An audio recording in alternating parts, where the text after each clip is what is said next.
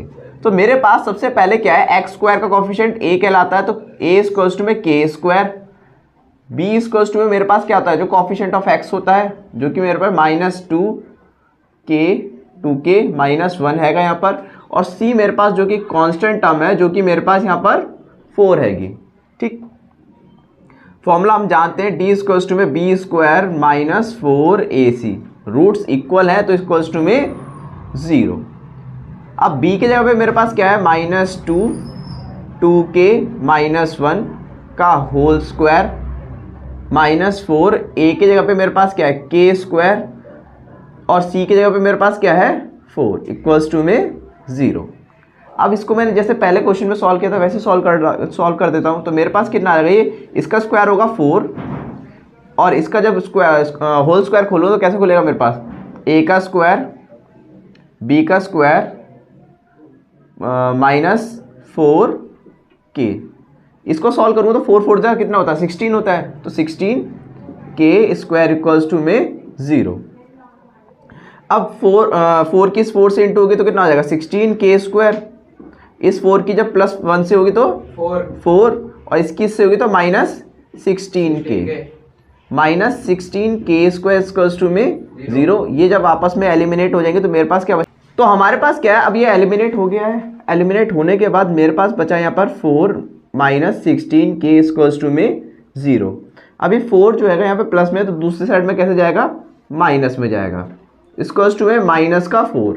अभी माइनस से minus cut जाएगा तो मेरे पास 4/16 जो है मल्टीप्लाई में डिवाइड में आ जाएगा तो 1/, तो बेसिकली k की वैल्यू कितनी आई मेरे पास यहाँ पर, k इक्वल्स टू में 1/4।